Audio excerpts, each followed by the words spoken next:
নমস্কার প্রদীপ বাবু, welcome to আড্ডা with Aritra. আমার চ্যানেল, ইউটিউব চ্যানেলে যে ইন্টারভিউ সেগমেন্টটার আমাদের এটা নাম আড্ডা উইথ অরিত্র। তো প্রথম কথা, আপনি আপনার সিনেমা আমি দেখেছি, আপনি যেগুলো ছবি প্রডিউস করেছেন, রিভিউ করেছি, আপনার ব্যাপারে বলেছি প্রথম ছবি থেকেই, কিন্তু আপনার সাথে সামনাসামনি কোনো ইন্টারভিউ হয়নি, আমাদের দেখাও হয়েছে। তো সবথেকে প্রথমে বলুন যে আছেন কেমন? খুব ভালো, এবং এই ইন্ডাস্ট্রিতে এসে নতুন নতুন কাজ করছি, নতুন নতুন লোকেদের সাথে দেখা হচ্ছে, তো ওভারঅল ভালো, সব মিলিয়ে মিশে খুব ভালো। আমাকে একটা জিনিস বলুন যে আপনি কোন বিজনেস থেকে ট্রানজিশন করে এলেন এই সিনেমা লাইনে? হ্যাঁ, আমি তো বেসিক্যালি গার্মেন্টস ইন্ডাস্ট্রি থেকে এসেছি। তো সেখানে আমাদের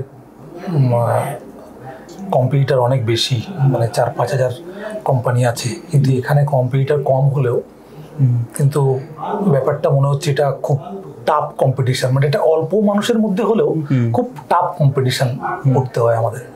ভালো, এই ইন্ডাস্ট্রিও আমার কাছে ভালোই লাগছে। আচ্ছা, আমরা বাংলা সিনেমার ব্যাপারে শুনে এসেছি যে একটা মনোপলি আছে, কিছু পার্টিকুলার প্রডিউসার আছে, ঠিক আছে? তো আপনি ধরুন ছবি বানিয়েও নিলেন, আপনি যেরকম অনেক রকমের ডিরেক্টরদের সাথে নানান রকমের ছবি করছেন, একদিকে কেউ বলে বিপ্লবী, কেউ বলে ডাকাতের মতো ছবি রয়েছে, একদিকে রান্নাবাটির মতো ছবি রয়েছে, নানান রকমের ছবি আপনি করছেন, কিন্তু এই ছবিগুলোকে প্রপার যে রিলিজ করা, যে টাইম ইত্যাদি, সেগুলোর ব্যাপারে অনেক রকমের ডিফিকাল্টি, বা প্রমোশনের ক্ষেত্রে ডিফিকাল্টি, সবসময় পয়সা খরচা করলেও যে সেটা রাইটভাবে হচ্ছে, দর্শকের কাছে পৌঁছে যাচ্ছে, এই জিনিসগুলো আমরা হতে দেখি, এবং এটা নতুন অনেক প্রডিউসারদের সাথেই হয়, এবং সেই কারণে আমরা দেখতে পাই যে প্রচুর লোকে এসেও চলে যায় আর কি, একটা ছবি করলো কি বড় জোর দুটো ছবি করে চলে যায়। তো এই জিনিসগুলো আপনি কতটা কি ফেস করেছেন? বিকজ 1 বছরের মধ্যে আপনার যা ছবি বেরিয়েছে, আপনি কি রকম ফেস করেছেন, কি করেছেন? বেসিক্যালি আমাদের প্রথম যখন ভাগ্যলক্ষ্মী রিলিজ হয়, তো আমরা দেখি যে প্রথম উইক ঠিক চলে, তারপরে যদি মেরিট না থাকে ছবির, তো অটোমেটিক্যালি সেই ছবি আস্তে আস্তে করে হল কম হতে থাকে। তো এটা না, আমাদের তো সবসময় ডিরেক্টর বলবে আরও হলে শো বাড়াও, বা আমরা শো পাচ্ছি না, কিন্তু ছবির মেরিটও থাকতে হবে। আমি দেখতে পাচ্ছি আমার সাথে আরও 3টে ছবি রিলিজ হচ্ছে, ভাগ্যলক্ষ্মীর সাথে আরও 3টে ছবি রিলিজ হয়েছিল, তো সেই ছবিগুলোর মেরিট আর আমাদের ছবির মেরিট, সেটা দেখেই তারপরে সেই 3টে ছবির মতন করেই চলেছে। তো বেসিক্যালি ভালো ছবি কিন্তু ধরে রাখা যায় না, আমার মনে হয়। আমার ব্যক্তিগত মত হচ্ছে, ভালো ছবি যদি হয়, যদি দর্শক ঢোকা শুরু করে, তাহলে কোনো ডিস্ট্রিবিউটার বা কোনো কেউ কিন্তু আটকাতে পারবে না যে ওই ছবিটাকে নামিয়ে দিই। এবার দর্শক ঢুকছে না বা দর্শক যাচ্ছে না, আমরা ডিস্ট্রিবিউটারকে খারাপ বলছি, আমরা যে হল মালিককে খারাপ বলছি, বা যেখানে ছবি পারফর্ম করছে সেই ছবিগুলো কিন্তু অটোমেটিক্যালি দেখতে পাচ্ছি যে আমরা শো বাড়িয়ে দিচ্ছে। যেমন কিছু কিছু ছবি আমি এই বছরে 2025-এ অনেক ছবি দেখলাম যে খুব ভালো পারফর্ম করেছে। প্রথমে একদম ছোট্টভাবে এসেছিল, তারপরে আস্তে আস্তে আস্তে করে শো বেড়ে সেই ছবিগুলো খুব ভালো পারফরমেন্স করেছে। তো আমাদের মেইন হচ্ছে ছবি ভালো বানাতে হবে।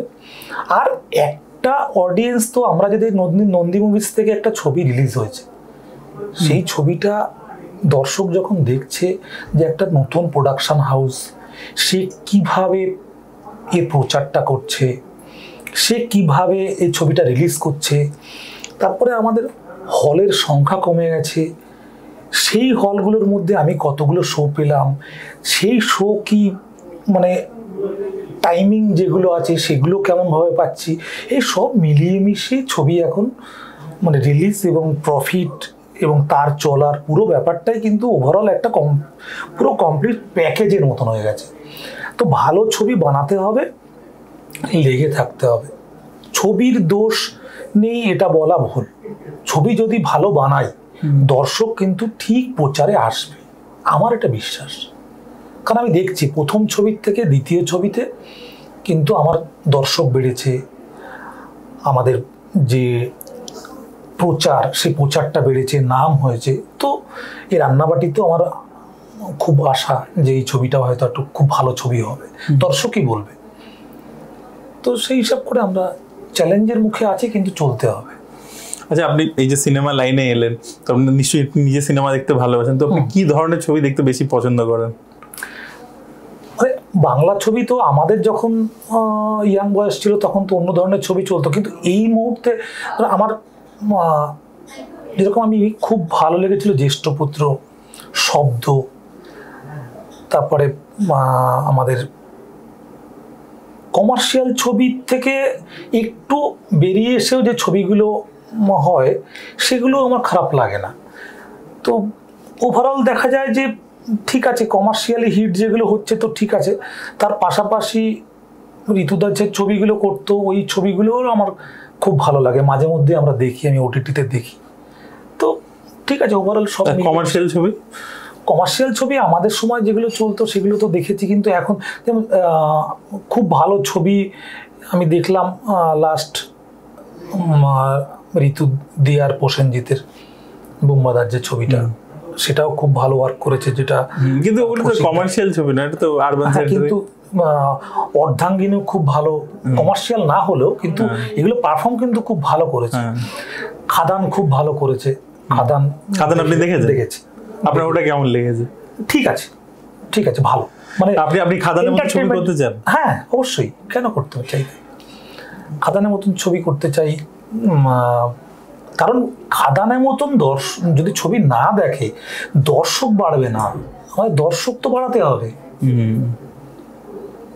খাদানের মতন ছবি হোক, আমি চাই প্রত্যেক বছরে হোক।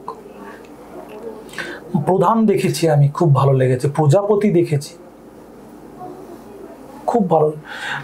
ইভেন বহুরূপী দেখেছি, ভালো। আপনি সব ধরনের ছবি বানাতে চান? হ্যাঁ, দেখেন আপনি সব রকম, বানাতেও চান সব রকম? আমি হলে যেয়ে দেখি, কারণ আমি এটা বুঝতে পারি, আমি যদি হলে যেয়ে না দেখি তাহলে অন্যরা আমার ছবি কেন দেখি। মানে বাংলা ছবি থেকে এগিয়ে নিয়ে যেতে হবে। তো আমি একদম হলে যেয়ে টিকিট কেটে একদম প্রপার ছবি দেখি, এবং আমার সাথে আমার ফ্যামিলিও নিয়ে যাই, যাতে 5জন গেল তো একটার সাথে, মানে বাংলা ছবিকে আমাদের দেখতে হবে, মূল কথা। আর আপনি এইটা দর্শক না হলে আমি যদি না জিজ্ঞেস করি, খুব মানে কমেন্ট করবে কেন জিজ্ঞেস করলে না, জিদ্দার সাথে প্রথমবার ছবি করছেন, কেউ বলে বিপ্লবী, সেটার কি অনুভূতি, ওনার সাথে কাজ করার কি অনুভূতি, এই ছবিটাই বেছে নিলেন কেন, সেগুলো যদি একটু বলেন দর্শকদেরকে। এই ছবিটা যখন আমার গল্প শোনায় প্রতীক্ষিত বাসু, তো গল্প শুনে আমি বলেছিলাম যে এটা জিদ্দার ছবি এবং জিদ্দা এই ক্যারেক্টারে খুব ভালো যাবে। তো তখন তারপরে জিদ্দার সাথে যোগাযোগ করা হয় এবং গল্প জিদ্দাও শোনে, জিদ্দার খুব ভালো লাগে। তারপরে আমরা ছবিটার জন্য টাইম নেই, একটা লম্বা টাইম নেই রিপ্রোডাকশানের জন্য, যে আমরা চট করে শুটিং করব না, এটার জন্য পুরো তৈরি হতে হবে আমাদের। জিদ্দাকেও আমরা বম্বে দেখানো হয়েছে যে লাঠি শেখানো হচ্ছে, লাঠি খেলা, তারপরে ওনার যে ভাবে উনি আসছে এক একটা ক্যারেক্টারে, সেইগুলোর মধ্যে ঢোকার জন্য ওনাকে টাইম দেওয়া হচ্ছে, যে হ্যাঁ উনি সেই সবভাবে নিজেকে তৈরি করুক। এবং জিদ্দা খুব মিশুকের লোক, সবাইকে আপন করে নিতে পারে, আমি এটা দেখেছি, এবং জিদ্দার এটা খুব বড় প্লাস পয়েন্ট। আমরা হ্যাপি, জিদ্দার সাথে কাজ করে হ্যাপি। আর আমাদের শুটিংও হওয়ার কথা ছিল, মিডিলে 2-3 দিন শুটিং হওয়ার কথা ছিল জিপিওর ওখানে, যে শুটিংটা আমাদের হয়নি, কারণ ওই সময় বৃষ্টি বাদল খুব ছিল।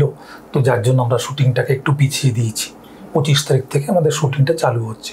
মাঝে এরকম কিছু ফেসবুকে খবরও ভুলভাল ছড়ানো হচ্ছিল, তো আপনি দেখেছেন? কিন্তু ব্যাপার হচ্ছে আমি বা আমরা এই ব্যাপারে কিছুই জানি না, যে অনেকে আমাকে অনেক রকম কথা বলছিল, আমরা তো জানি না এরকম ব্যাপার।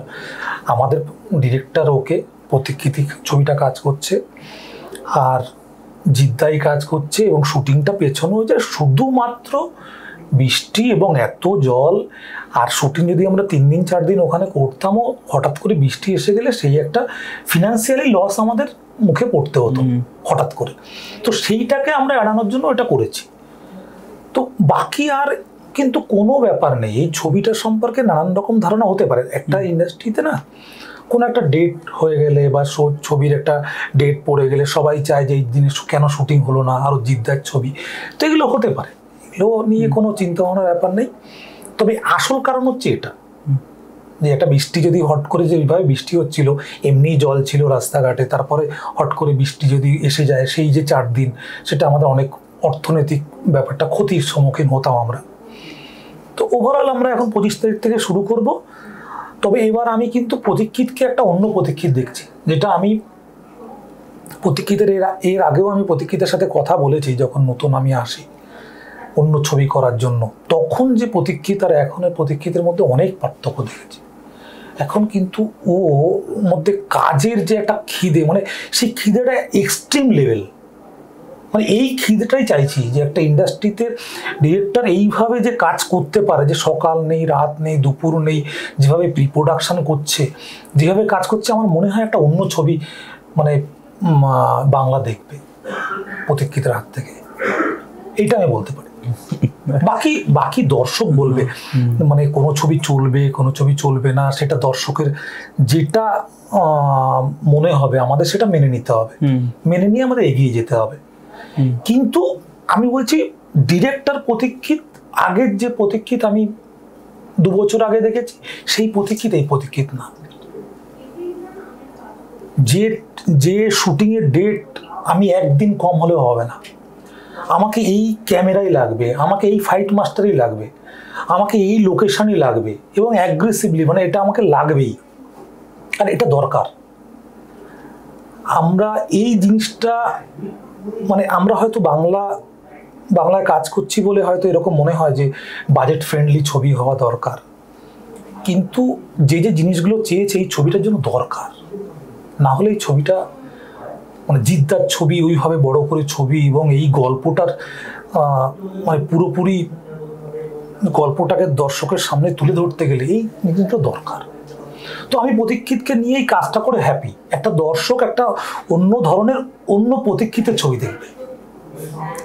আর রান্নাবাটি নিয়ে যদি একটু বলেন আপনাদের, মানে এই ছবিটা কি করে হলো? আপনি প্রতিমদার সাথে আরো একটা ছবি করেছেন মনে হয়, লাভ স্টোরি। না, প্রতিমদি গুপ্তা আমার খুব ফেভারিট ডিরেক্টর, এবং আমি ওনার আগের যে কাজগুলো হয়েছে সে কাজগুলো আমি দেখেছি।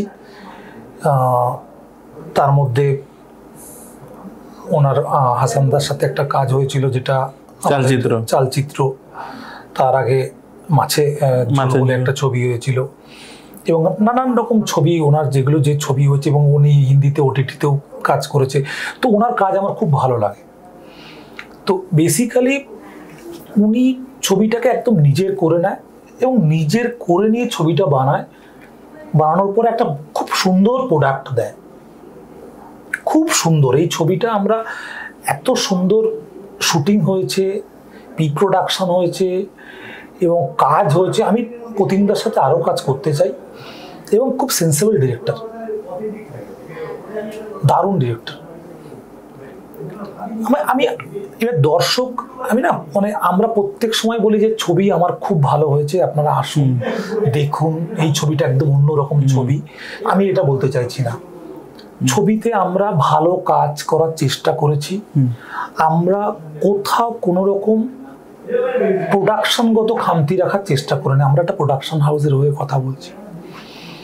ছবি কেমন দর্শক বলবে, আমি একদমই বলতে চাইছি না এই ছবিটা মারাত্মক ছবি, এরকম ছবি আর এর আগে বাংলায় কোনদিন হয়নি, এরকম না। দর্শকই বলুক ছবিটা দেখে, দর্শকের কাছে এটাই, আপনারা আসুন দেখুন, যদি ভালো লাগে আপনি ভালো লিখুন, যদি ভালো না লাগে আপনারা সেটাও লিখুন। চেঞ্জ করতে হবে আমাদেরকে দর্শককে প্রাধান্য দিয়ে আমাদের চিন্তা ভাবনাকে চেঞ্জ করতে হবে। যে ছবি ভালো লিখুন। আমি সোশ্যাল মিডিয়ায় 100টা খারাপ কথাও আমার সম্পর্কে আমি শুনতে রাজি আছি, যদি খারাপ কাজ করি কেন শুনব না? খারাপ ছবি বানালে আমাকে শুনতে হবে। সব ছবি ভালো আমি বানাতে পারবো না, বা সব ছবি আমার প্রোডাকশন হাউস থেকে ভালো হবে না। আমি এত অভিজ্ঞতা আমার নেই। তো তার জন্য আমরা ওয়েট করছি, ভালো ছবি বানাবো।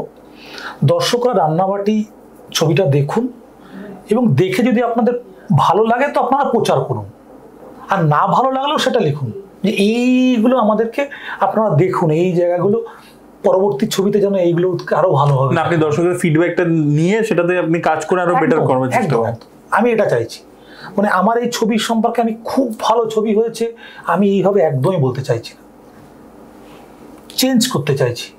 বলার ভাষা। আচ্ছা, আপনি যেহেতু গার্মেন্টস এর বিজনেস থেকে এসেছেন, আমি একটা জাস্ট এমনি আউট অফ কিউরিওসিটি জিজ্ঞেস করছি যে আমরা অন্য বিজনেসের ক্ষেত্রে দেখে থাকি যে মার্কেট সার্ভে বলে একটা জিনিস হয়, তো এটা সিনেমার ক্ষেত্রে আমরা এখানে দেখি না, বম্বেতে দেখি যে ওখানে কিছু এজেন্সি আছে তাদেরকে দিয়ে আলাদা করে মার্কেট সার্ভে করানো হয় যে ছবির মধ্যে এটা চলছে এটা চলছে না। আপনি কখনো এরকম জিনিস ভেবেছেন? আপনাদের গার্মেন্ট ইন্ডাস্ট্রিতে কি হয় মার্কেট সার্ভে? হ্যাঁ, আমাদের গার্মেন্টসে কি হয় না, সবসময় আমাদেরকে মানে সামনের বছর 2026-এ কি ট্রেন্ড আসছে, কি ডিজাইন আসবে, কি কাপড় আসবে, সব কিছু নিয়ে আমাদের চিন্তা ভাবনা করতে হয় এবং সেটার জন্য আমাদের ইন্ডিয়ার বাইরে যেতে হয়। সেখানে যে স্যাম্পেলগুলো হয় সেগুলোকে আমরা নিয়ে আসি, ইন্ডিয়ানভাবে সেই কালারগুলো সেই ডিজাইনগুলো নিয়ে আমরা তৈরি করি। এই ক্ষেত্রে আমরা যখন এই বাংলা ইন্ডাস্ট্রিতে এসেছি, আমি প্রচুর ছবি বাংলা দেখি। কিছু ছবির নাম বললাম, কিছু ছবির নাম হয়তো আমি বলিনি, আবার কিছু ছবি আমি দুবারও দেখি, ওটিটিতে এলেও দেখি। তো সেক্ষেত্রে আমি দেখলাম না এইরকম না, আমি ভালো গল্প পেলে আমি ছবি করব, ডিরেক্টর ভালো হলে যে ছবিগুলো সে নামাতে পারবে তার মতন করে, যে গল্পটা সে বলছে সে ঠিকঠাক নামাতে পারবে, তারপরে দর্শকের হাতে ছেড়ে দেবো। দর্শক যেটা বলবে সেটাই আমরা মেনে নেব। কারণ আমি সার্ভে করে যদি আমি করতে চাই, আজকের জায়গায় আমি সার্ভে করে দেখলাম যে এই অ্যাক্টরের ওপেনিং ভালো, এই অ্যাক্টর যে যা কিছু করবে সেটা চলবে, আমি সেই অ্যাক্টর অবধি পৌঁছাতে পারছি না, আমি সার্ভে করে কি করব? যে ডিরেক্টরের কাজ করলে একটা দর্শক আছে, সেই ডিরেক্টর হয়তো আমার সাথে কাজ করতে চাইছে না। তো সার্ভে করে আমার এইরকম কোনো প্রফিট হবে না যেটা যে আমি সবার কাছে পৌঁছে যেতে পারবো।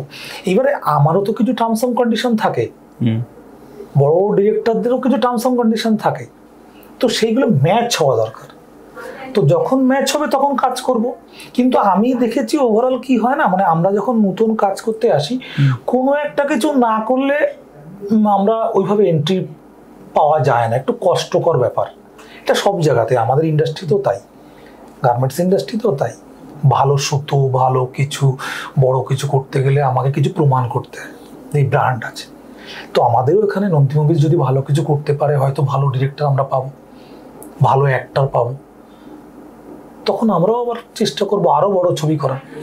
এবার আমরা একটা অপ্রিয় প্রশ্ন করছি, যে একটা আমরা বাংলা ইন্ডাস্ট্রিতে কাজ করছি অনেকদিন হয়ে গেল, তো আমাদের একটা টেন্ডেন্সি আমরা দেখেছি অভিনেতা এবং ডিরেক্টরদের মধ্যে থাকে যে প্রডিউসার নতুন এলে মানে একে লুটে না, ঠিক আছে, যে এসছে ভাই খরচা করাও, তো একটা ছবি করেই পালিয়ে যায় বা দুটো ছবি করে পালিয়ে যায়, তাকে ভুলভাল প্রথমে বোঝানো হয়, ক্ল্যারিটি দেওয়া হয় না বিজনেস ওয়াইজ যে কী কী কোথা থেকে রেভিনিউ আসতে পারে বা এই ছবির এতটাই ম্যাক্সিমাম যেতে পারে, সো স্পেন্ড অ্যাকর্ডিংলি, বাজেটটা ওই অনুযায়ী বানাও, এই ক্ল্যারিটিগুলো দেওয়া হয় না।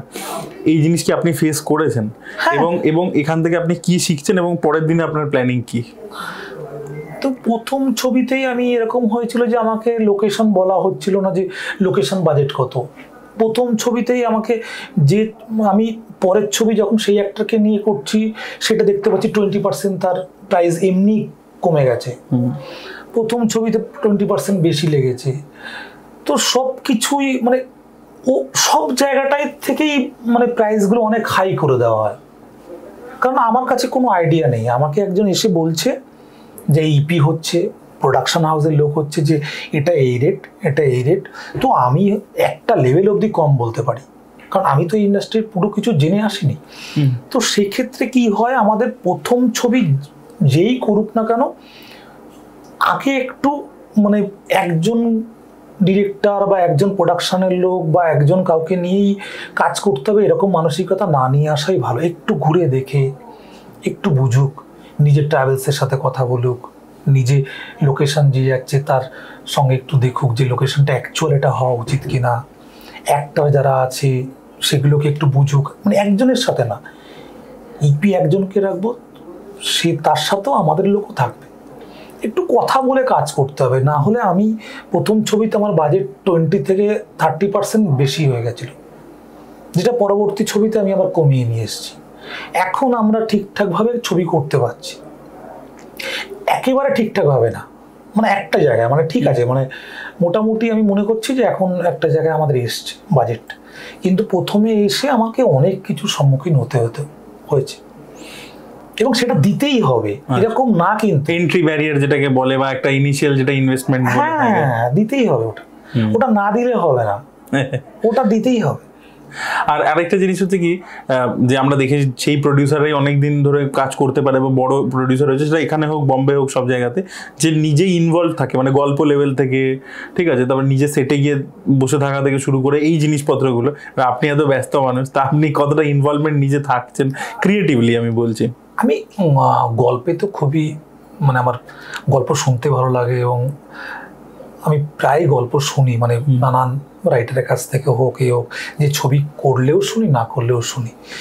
আর নিজে যে ছবিটা করি সেই ছবিটা first draft, second draft, last শুটিংয়ের আগে অবধি আমি গল্প শুনি। শুটিংয়ে যে আমার কোনো একটা জায়গায় মনে হয় যে ডিরেক্টরের কাছে আমাকে মানে সেই রেসপন্সিবিলিটিটা ডিরেক্টরকে নিতে হবে যে ছবিটাকে, আর আমাকেও সেই ভরসাটা রাখতে হবে, তা না হলে না ছবিটা ঠিক হবে না। মানে আমি যদি ভরসাই না করি তাহলে তাকে বাদই দিতে হবে। আইদার আমি প্রি প্রোডাকশনে আমি সব কিছু মাথা লাগাবো, কিন্তু শুটিং ফ্লোরে কিং কিন্তু ডিরেক্টর, ওখানে আমার কোনো কিছু চলবে না বা আমি চালাতে চাইও না, কারণ সেই ভরসাটা আমাকে রাখতে হবে। আমি তো বললাম দেখবে এই প্রতীক্ষিতে, এই প্রতীক্ষিত কিন্তু আমি বলছি যে আগের প্রতীক্ষিতের থেকে অন্যরকম প্রতীক্ষিত দেখবে, এটা দেখবে, ছবিটা রিলিজ হোক, দর্শক বলবে। তো এইবার যদি আমি এত ভালো প্রি প্রোডাকশন করছি, এত ভালো গল্পের মধ্যে আমরা ঢুকে আছি আজকে 4-5 মাস ধরে, মানে সেই জায়গাটা দিয়ে ছবি ভালো বেরাতেই হবে, কিচ্ছু করার নেই। Shantanu Moitra music director, BGM উনি করছে, ডিওপি খুব ভালো, জিদ্দার মতন অ্যাক্টার, তো সেই জায়গায় ছবির মানে মাউন্টিংটাই অন্য হবে একদম। এগুলো চেষ্টা করে যাবো আমরা। আচ্ছা, আর আরেকটা জিনিস আমি লাস্ট জিজ্ঞেস করছি, যে এই যে ছবির একটা তো হলের কালেকশন আছে, এবং সেটা আপনি যে নিজেই বলছিলেন হল কমে গেছে, তো ব্যবসাটা পুরোপুরি মাল্টিপ্লেক্স কেন্দ্রিক হয়ে গেছে, তো এর বাইরে যে রেভিনিউ স্ট্রিমসগুলো আছে, তো আমরা দেখেছি আমাদের যেহেতু লাস্ট 2 বছর ধরে মার্জার ইত্যাদি অনেক কিছু হচ্ছিল চ্যানেলসদের মধ্যে, তো স্যাটেলাইট মার্কেটও খুব ডাউন ছিল। তো সেই জিনিসপত্রগুলো ক্র্যাক করা, যে স্যাটেলাইটে প্রপার লোকেশনে কন্ট্যাক্ট এস্টাবলিশ করা, ঠিকঠাকভাবে সেই জিনিসগুলোকে করা, বা ওটিটি রাইটস বিক্রি করানো। কারণ আমরা এরকম দেখেছি অনেকে ছবি বানায় কিন্তু 1.5-2 বছর 3 বছর ধরে ছবিটা তারপরে কোথাও আসেই না। কিন্তু আপনার এই ম্যাডাম সেনগুপ্তর ক্ষেত্রে আমরা দেখতে পেলাম যে জিতে চলে এসছে অলরেডি। তো সেই ব্যাপারগুলো আপনি মানে কিভাবে এনশিওর, সেইগুলো সেই দিকগুলো আর কি কিভাবে করছেন? অ্যাকচুয়ালি যখন কোনো প্রডিউসার, নতুন প্রডিউসার এসে একটা ছবি তৈরি করে, একটা ছবি যখন তৈরি করে না, ফ্লাইং কাস্টমারের মতন হয়। যেরকম আমাদের হয় না যে এলো মানে একটা দোকানে এসে, আমার যদি মুদিখানা দোকানও থাকে, এসে মাল কিনে নিয়ে চলে গেল, তো তাকে আমরা মনে রাখি না। কিন্তু রোজ যদি কিছু না কিছু নেয়, তো এরকম ব্যাপার হচ্ছে যে রোজ কিছু না কিছু বানালে তার প্রতি একটা দৃষ্টি যায়। তো আমরা যে এই যে 6-7টা ছবি করছি, এটাতে আমাদের দিকে একটা দৃষ্টি পড়েছে। তো আমরা কি হয়, এই ম্যাডাম সেনগুপ্ত, তারপরে আমরা ভাগ্যলক্ষ্মী নিয়ে কথা হচ্ছে, ওটাও চলে আসবে খুব শীঘ্রই ওটিটিতে। তারপরে স্যাটেলাইটের 5টা ছবি নিয়ে কথা হচ্ছে। তো এগুলো কি হয় না, আমি যেহেতু আমার বুকেতে নানান রকম ছবি আছে, সেহেতু আমি এই ডিলগুলো করতে পারছি। একটা ছবি করলে কি হয়, আজকে রিলিজের পরে একটা টাকা পায়, যেই টাকাটা হয়তো সে যে টাকাটা দিয়ে রিলিজ করেছে, হয়তো সেই টাকাটা উঠলো বা তার থেকে সামান্য কিছু বেশি উঠলো, কিন্তু যদি ঠিকঠাক ছবি হয় সে অনেক টাকা পাবে, সে যে ছবি বানিয়েছে তার থেকেও অনেক বেশি টাকা পাবে। কিন্তু একটা দেখা যাচ্ছে যে আমি আপনাকে একটা ছবি বানিয়ে দেবো এই বাজেটের মধ্যে, সেই ছবি থেকে রিলিজ করলো, যে ছবিটা রিলিজ হওয়ার পরে দেখলো যে রিলিজ থেকে একটু কিছু বেশি পয়সা পেলো, তাহলে তার না মন একদম খারাপ হয়ে যায়। সে আর এই বললে বাবা আমি এই লাইন থেকে চলে যাই, আমি এই লাইনে থাকতে চাই না। কিন্তু ব্যাপারটা হচ্ছে এই ছবিটা ওটিটি, স্যাটেলাইট, মিউজিক রাইট, তারপরে আদার্স ল্যাঙ্গুয়েজের রাইট, এই সবগুলো যদি বিক্রি করা যায়, তাহলে কিন্তু 65 থেকে 70% পয়সা উঠে যায়। এটার জন্য আপনাকে একটা ছবি করলে হবে না, আর একটা ছবি যদি আপনার খুব ভালো হয়ে যায়, তাহলে তো আপনি বিক্রি করতে পারবেন, আপনার কাছে আসবে। কিন্তু যদি আপনার বুকেতে সব রকম ছবি না থাকে, তাহলে আসবে না। তো যে দাম দেবে আপনারা এমনি মানে মাথা ঘুরে পড়বেন, বলবেন ওর থেকে থাক আমার কাছে এটা। তো আমরা কি করেছি, 4-5টা ছবি যখন হচ্ছে তখন আমরা এবার প্রাইসটা পাচ্ছি। তো আপনাকে হোল্ড করতে হবে, ক্যাপাসিটি রাখতে হবে, আস্তে আস্তে করে আপনার ব্যবসা এগাতে হবে, তারপরে আপনি ঠিক পয়সা পাবেন। থ্যাংক ইউ, এতগুলো আপনি জিনিস শেয়ার করলেন। একটা প্রডিউসারের পার্সপেক্টিভ কিরকম নতুন যে এসে কাজ করছে, আপনি পরপর অনেক রকমের ছবি করছেন, তো আপনি যে এই জিনিসগুলো বললেন ক্যামেরার সামনে, thank you so much for that. তো শেষ একটু দর্শকদেরকে এটা নিয়ে একটু বলে দিন। 7 নভেম্বর আমাদের রান্নাবাটি রিলিজ হচ্ছে, প্রতিম দেগুপ্তার ছবি। আপনারা আসুন, দেখুন, আপনাদের মতামত আপনারা ফেসবুক বা সোশ্যাল মিডিয়ায় আপনারা দিন।